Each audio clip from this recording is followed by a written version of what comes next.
second topic, we're going to discuss a subject that's actually very dear to my heart. And as such, that's why you get me again to host this session. And the title is Worry Less About Account Health and More About Customer Outcomes. So let me introduce the topic to you, and I'll be brief with that, as obviously time is tight now, and then I'll get the panel members to debate it as soon as I can. So here's the concept of what I'm trying to get to, and I'm just going to say to my panel if they would be kind enough just to mute themselves just for a couple of minutes. I'm going to be 2 or 3 minutes introducing it, and then I'll get to you. So one of the amazing advances I think we're all agreed in customer success that has occurred, is the rise in dedicated software platforms that have been designed for us, for customer success management, which is great.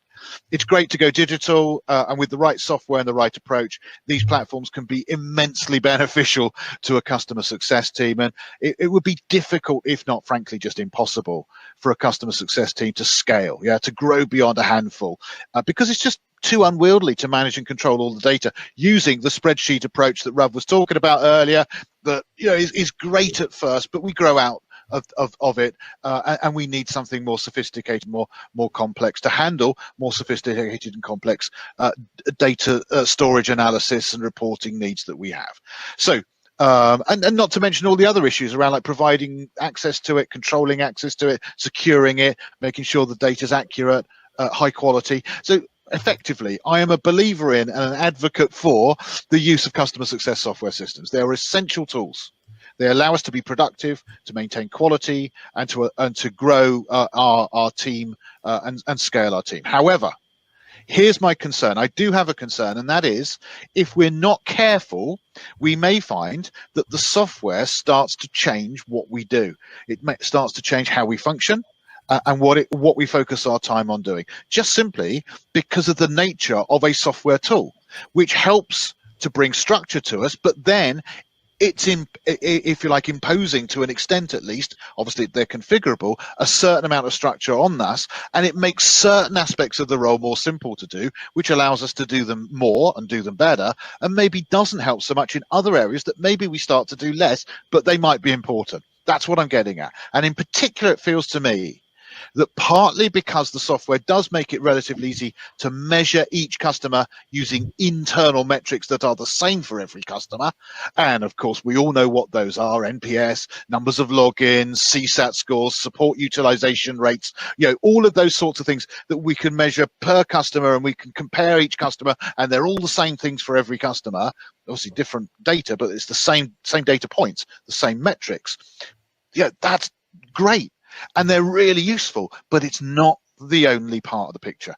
And partly, I think, also due to a growing need to use exactly those statistics to measure ourselves as a customer success team, justify ourselves to the rest of the company, because we can compare 12 months ago with today and say, look how our NPS score has improved, or look how support utilization is better, or look at how the difference in CSAT, or whatever it is. And that's all great, and there's a real value in having those metrics available for comparative analysis, but we mustn't become over fixated on account health as calculated by these things, and stop worrying, which I think we should be worrying, about the true causes of customer churn, which, put simply, is not their NPS score or their CSAT or their numbers of logins or any of those statistics.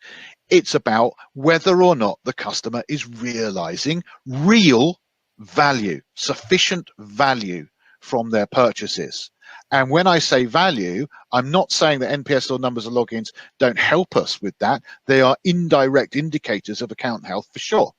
But what I am saying is that these things do not excite the customer. There are other equally important things that CSMs seem to be focusing less on these days, and that do relate directly to customer outcomes. But it's harder to do because these are the things that the customer wants us to look at, and customer wants to measure, and the customer wants to analyze, and that prove the value to the customer, and not all customers are the same. So this is where it's not about comparative analysis, customer to customer to customer. It's about working with customer X on customer X's outcomes, and customer Y may have different ones. May not. It might be very similar. Very likely they will be, because we're selling the same product. But nevertheless, we've got to use their metrics, their KPIs in their language. So I have, in my experience, I've met many, I mean, thousands, literally, of customer success managers. I have met, worked with hundreds of teams. I have seen many individual CSMs who I know can tell me the exact NPS score of an average, or go to their tool and find the NPS score for any customer you want, right? But if I ask them, can you demonstrate the direct link between what the customer's doing with your product and the objectives that the customer originally said they wanted to see, then I would not necessarily get an answer, and certainly not from everybody. And surely that is what we should be focusing on. So essentially, when a CSM commences a new customer engagement, my belief is their first job is to find the answer to that one question. What does my product or service need to help you to do to make it an invaluable tool for you? And then the second question to that, if you like, is, well, then how are we going to measure that? And that is not in NPS scores, guys. So, all right. In short, my contention is this: customer success managers need to become far better at researching, analyzing, and truly understanding their customers' outcomes.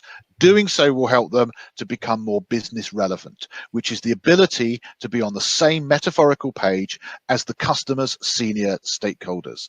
This will help them not only to maximize the value that their product or service delivers, but it will prove that value in terms that are 100% meaningful to those senior stakeholders. And it helps them form deeper and more meaningful relationships with those stakeholders. But to do this takes a lot of time and effort that cannot be expended elsewhere. And unlike the standard metrics, you can't just set it up and run them for every single customer identically. So that is my contention. And I want to now, if I may, turn to the panel to chat about this. And Irit, you're back, which is lovely. Thank you very much. So refresh thing. So, well, I hope this isn't too controversial. We'll see. We'll see whether people agree or disagree. And if you do disagree, that's absolutely fine. So let me ask you this as a start point to the conversation. Then, do you agree with this contention that I'm saying? Do you think that there is an issue around us starting to do a bit too much navel gazing around how we measure ourselves internally and prove our value internally, without then, which is essential, but without then focusing on what our job is, which is customer success, helping the customer and enabling the customer to measure their success. Anyone want to volunteer to go first? Please feel free. Miranda. Sorry, I'll see Miranda. Go for it. Okay, well, thank you. Look, I agree with the sentiment. I agree with everything you're saying. As a customer success leader, I probably wouldn't sleep for nights if I had to think about all the customers in my portfolio and every single one of their outcomes. So what I'm trying to say is, while I agree with this wholeheartedly, and I think that it is something we need to do, we also still need that common language. We need to be able to have certain quantitative measurements that we can utilize to understand in a snapshot where our portfolios are. And outcomes, while they're great, and this is definitely something every customer success leader should have in practice on their team. I have it on my teams. We review these outcomes in, check-ins, and during business reviews, we set up new goals. And we understand, like, we're here, we need to be here. What are the things we need to do in between in order to get to this set goal? And do you, dear customer, agree that you will participate in this, journey to your success? Because I can't, fabricate this success for you. But because it is, yes, there are measurable stop points, but there's a lot of qualitativeness to it. It makes it a little bit harder as a leader for me just to look at, we now have 75, I think, agencies, and some of them are globally. It's hard for me to take a look at this portfolio and say, how many folks are in this outcome bucket or this outcome bucket, because of what you said. Outcomes are so different. Everyone's solving for different things. Like I said, we have to have a snapshot, whatever that may be. I need to be able to just take a quick look at a report and kind of be able to surmise what my team is doing and how we're rolling. Thank you, Miranda. Rav, you were going to say something. Yeah, I was going to say, I echo Miranda's point completely there. I don't think it's either or, Rick. I think, and I think it's not a binary. Should we focus on health versus metrics? I think if I understand the question, it's like, is there too much weighting towards looking at the health, right? But I think the premise of the question is missing. Perhaps even more specifically, Rav, not enough rating towards, which I know is the other side of the coin. But my point is that I think that what's crept in is because it's easier to do. Which, Miranda, it's easier to do, right? You said it yourself, right? Because it's easier to do, we do it. Whereas the other one, as Miranda said, it's harder to do. And maybe we could easily fall into the trap of not doing it. I think here's what I have done to solve for that is my health score actually has a component that is completely driven around a manual input. And that manual input is completely around the sentiment of the conversations and the dialogue you're having, and also how are we moving along on the projects and the outcomes, right? That's how I've solved for it, to where I have that quick snapshot of how are we doing overall. But it is hard. It's really hard. And it's hard because it's not something that you or your team has control over. You have to have active participation, especially at the B2B enterprise level. And in the new world we're in, getting active participation is hard. It was hard before COVID. It is harder now. People just don't have time. They're distracted. Folks I've said it in the other session, people are being laid off. They're doing more with less. They don't want to talk to their customer success manager. They don't have time for that. So we have to continuously be showing value and figuring out how do we keep them engaged and moving down the line of reaching those outcomes. And it is challenging. I have a theory on why that is, Miranda. Is it because they don't like me? Trying to just shake my head. I didn't mean that. No, of course they like you. I think it's because we're not providing enough value in those conversations. We're not people that are interesting to them, because we're talking about adoption and bugs and critical issues, and we're not talking about outcomes. So I think when you look at the typical health scoring frameworks out there, a lot of it is you want them to be proactive. You want them to be indicators of future retention, right? But a lot of times they're not. NPS is not. It's a lagging indicator, Definitely. Right? And adoption, utilization, those are really utilization is a lagging indicator in a lot of ways, right? If the usage of your system drops, it might be too late to save that customer by that time. I've worked in a company before where usage of the platform was compulsory, right? So you could never look at it. If they were going to leave, they made that decision well before the usage dropped, right? So I think better leading indicators for CSMs are, how many relationships do you have in place? How strong are these relationships? I see Zeev in the comments. He's like the master of defining and measuring this. You should see some of his dashboards. How many, what level, what height in the organization? What's the depth of the conversation? And then are we having an outcome conversation? I would settle to begin with to know that all of my top tier customers, somebody on my team is just having that conversation. We have a joint success plan in place with them. We've had that conversation within the past 90 days. So I think those are maybe better health indicators that at least let us know we're doing the parts that we can control to drive the relationship. I agree 100% with you, Jay. And I would also take it one step further and say, not only are we not having the right conversations, we're not getting the right people in those conversations. Totally. I would take it just one step further, right? And, if we're having conversations with the person that signed the check, because they're the ones that are going to sign the check again, we're setting ourselves up for failure. We have to figure out who are the folks that are within the organization that are going to be your business case, that are going to be the ones that are going to move the needle on making your product stickier and relevant. And those are generally not the same people. So, Irit, any thoughts from yourself?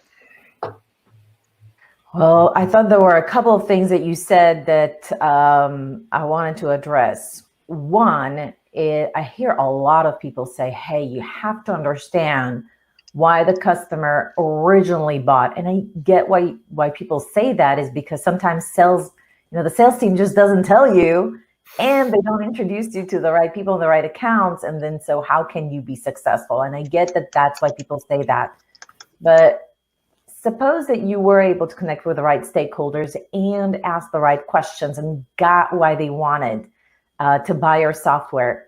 In year one, your mission as a customer success manager is to prove that you have provided some sort of value that connects with that original goal. However, after year two, or during year two, sometimes in year two, you need to dig in deeper. It's not enough to just provide the desired outcome of the original thought of why they should get your solution. If it's a singular outcome and that's all the value you're going to get because that's what you're focused on, what was the original? Let me tell you, like after 5 years, who cares why they originally bought your software? That's first of all. Second of all, if that's the whole thing that they're going to do with you and you have other outcomes that they can achieve with you, two things might happen. First of all, they're not maximizing value. And second of all, someone else with a similar singular use case can come in, talk to the procurement manager, give them the deal of a lifetime. And before you know it, even though the usage is high, obviously because they need it, you're going to get a churn cancellation notice. So the way to prevent that is to stop asking ourselves, why did the customer originally bought our software? And start thinking about what other things should this customer be really getting out of our software. Absolutely. And the way to do it is to really starting to take a more leadership role with your customers. So that's the other thing that you said is like, hey, you need to know exactly what are the outcomes that your customer wants. What are the metrics that your customer wants to track in order to understand value? That's true if you're working with very mature organizations.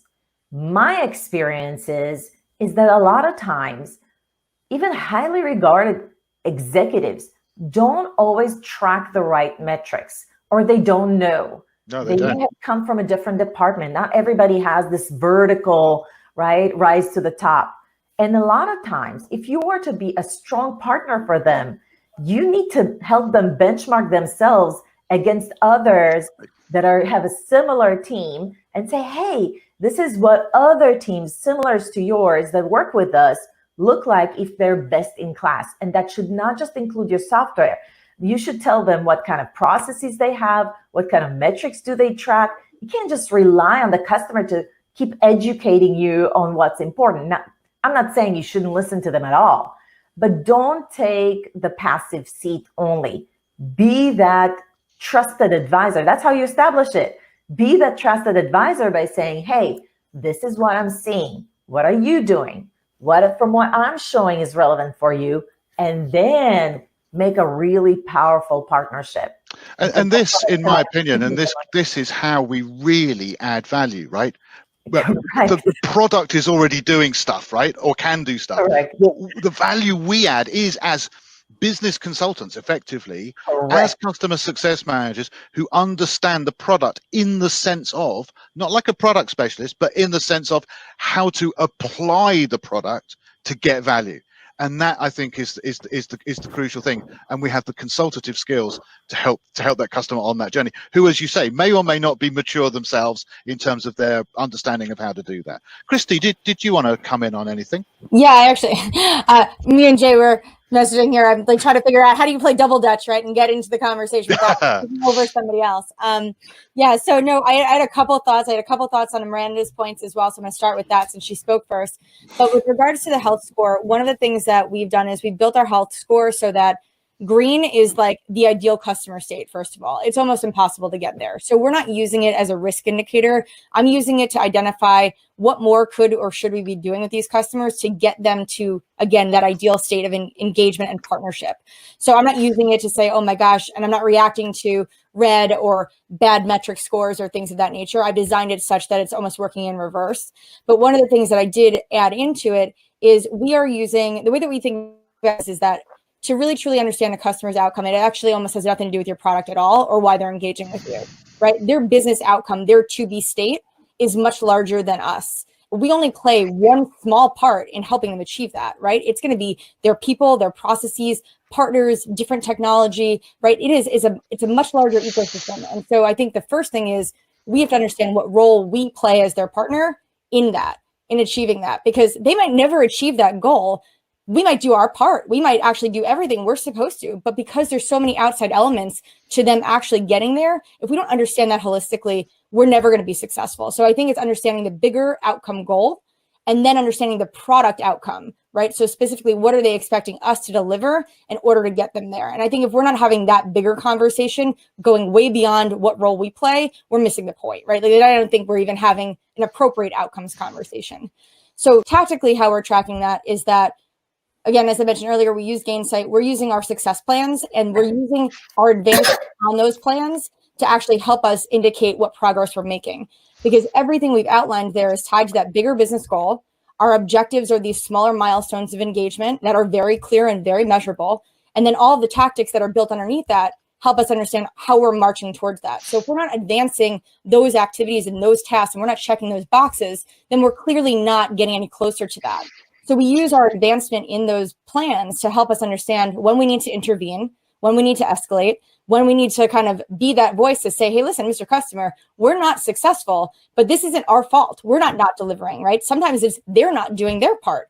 And if we set clear expectations and we're all looking at the same stuff, then we should be able to and empowered to say, listen, we're not moving forward. You're not going to see value. And here is why, and actually have a true partnership conversation. So technically, that's what we're using to help guide that and make it less about NPS or this or that or usage. Those are all, again, important. And they're part of my health score. Even if they pay their bills on time, those are all part of my health score. But more importantly, we put a heavier weighting because we can weight them on how we're advancing in these plans. So that's how I'm tactically managing. Thank you so much, Christy. That's great. Now, Rav, I know you've got something you want to say. I just want to see if Jay wants to come in, because I don't think Jay said anything as yet in this conversation. So just want to check in on Jay, and then I'll come to you, Rav. I'll defer my time to Rav because I think I did get a point in there. That's very kind. I'll let you speak, Rav. It's like the Senate. It's like the Senate. I was with a filibustered, and then you're 30 seconds. I yield my time. Thank you. I read my time to the gentleman from Twickenham. Right. Okay. I just going back to your original question, Rick. I think if you are seeing a trend where there is an overemphasis on health and health metrics and moving the needle on these metrics, I think it's symptomatic of two things. One, it's a team that actually hasn't defined the value it's adding to its own business, so it's focusing on activity, right? And I'll give you a story about this. I was in a leadership meeting in Seattle in the company I worked for, and my opposite number said, "Hey, we did 65 executive business reviews this quarter. How many do you guys do?" So we didn't do any. He goes, "What do you mean you didn't do any?" "But my net revenue retention is 144, right?" So that's an example of actually thinking activity correlates to. Rav, let me share a similar story. As I worked with a customer success team based in New York and Dublin as the two places. They flew to us, so it was Dublin that we met.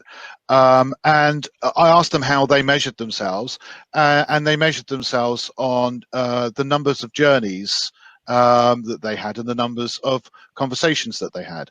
And again, it's completely activity. Now, actually, I think that activity is really important to measure, but it's just that they're measuring the wrong activity. Exactly.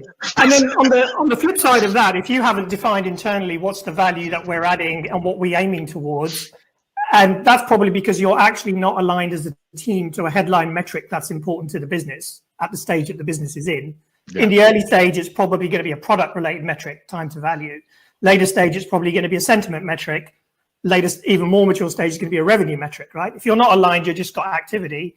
The flip side of that is on the customer side. If you haven't set benchmarks at certain parts of the journey to say, this level of activity correlates in our experience to some kind of potential value that we will then qualify with you, then you're just focusing on doing the reviews and the activities, etc. So it's actually, you really got to stop and think about, I've got two customers. How am I adding value to my customer? And how am I adding value to my own business? And you have to be able to draw the line. I agree. Health metrics are really good, as to Miranda's point, for prioritization. Absolutely. Right? That's what they're really useful for. as a leading indicator of churn, you have to have a massive amount of time and a massive data set to even get a hope of figuring that out. But as a way of saying I've got limited resource and I need to know where to place my bets, it's super useful. So I want to, and unfortunately, I want to wrap this up now. And I know it's terrible because we just started. Now we have to end. So it's totally our fault. Take responsibility. Myself, but we lost about 10 minutes in sort of messing about. So I had lots of questions I want to ask you about this topic. But let me just ask you this as an end point to this conversation before we go on to the third topic with Philip, which is around. See, my belief is that at least part of the reason why there's a lack of what I believe to be sufficient focus on helping customers attain their outcomes is because I don't think that customer success managers have the right skills. I don't think that they know how to be business consultative. And I also don't think that they have necessarily all the right tools to help them, the process to help them to achieve that. So let me throw that open. So Miranda, please do start. Yeah, I mean, I partially agree with that. And I think, customer success is maturing. We're learning every day. Where we were 5 years ago is definitely not where we are now. I will say, though, I think, this is just from my personal experience. I've done customer success quite a few different companies with quite a few different business models now, everything from B2B, B2C, B2B2C. And it's all comes down to resources. For me, honestly, we just do not have enough. It goes right back to Ralph said, time, resources, budget, right? I wrote it down because I really liked how simple that was, but we don't have the time. We don't have the resources because we don't have the budget. And that means that we can't give everyone that type of attention or be that business partner. I think you hire folks that have the aptitude to learn or that are already there and you bring them along, but sometimes they really get lost in the shuffle because there's so much noise every day. And I don't think it's a CSM issue, Rick. I think it's a leadership issue. Because if from a leadership perspective, metrics govern behavior, software doesn't. So the tool is not driving the CSM to do certain things. It's the metrics on how you're measuring them. And if the leadership are not concerned with the right metrics, value, outcome, ROI, whatever it is, then you're just going to get that reflected behavior in the tool. Yeah, I wouldn't say I'm blaming the CSM. I'm just stating the facts of how I see the reality. That's just where the reality. Yeah, that's just where the reality manifests, isn't it? That's where the reality manifests. It doesn't. Well, to be quite honest with you, I would say that everything is down ultimately to the responsibility of the senior management. Yeah, everything. Yeah, if you set a goal that say, well, actually, what I'm measuring you on in the one-to-ones, I'm going to ask you why your activity count is very low. That's what they're going to optimize for, right? End of story. Okay, I can see a certain enigmatic smile on Christie's face. So let's end with Christie's thoughts on this, and I'll hand over to Philip. Unless anyone else wants to sort of butt in, feel free. But otherwise, Christie, please do. Yeah, I'm going to go back to my initial point in the first topic, which is enablement, right? So if it does come down to the folks not having the right skills, how are you up-leveling their skill set, right? And so I think it's diversification of teams. I don't think that enough teams focus on diversity and finding out where your gaps are, right? Where does your team have that coverage? Where are they strong? And then as you're hiring, making sure that you're hiring for the gaps on your team. And then using those resources so that you guys can kind of cross-pollinate knowledge and up-level each other. And then again, back to the point of everything falling on the leader. Yes, I agree, which is also why I've put so much emphasis on enablement and training, because not everyone, I mean, to Miranda's point, right? Like, you're not going to find everyone, you're not going to find a unicorn to hire every single hire, right? And you need folks that are SMEs. You need some people that are just going to get stuff done. You're going to need people with all different kind of skills and experience. And so what can we do to bridge that? And, for me personally, outside of enablement, I've also done things as simple as we've created structured playbooks for all of our products such that they are tied to use cases and value. So it really takes the guesswork out of it. If my customers don't know what to do, if my team doesn't know what to do, we've provided it. We've told you exactly, we've given you a blueprint. This is how you're going to be successful. These are the points of measurement. And honestly, it's a playbook in our tools and we deploy it. So I'm helping my team through creating the processes, giving them the resources to be successful. I'm investing in them from training enablement, and I'm ensuring that I'm diversifying my team as I scale to bridge the gap across everybody. So that's how I'm going to address your point there, Rick. Thank you so much. That is great. Does anyone want to just say one last thing before I hand over to Philip for our topic 3? Just don't kick us off the call. Yeah, no, I'm not. Yeah, don't hang up. There's this big red button called end call, and I'm going to avoid it like the plague. I promise not to press that button.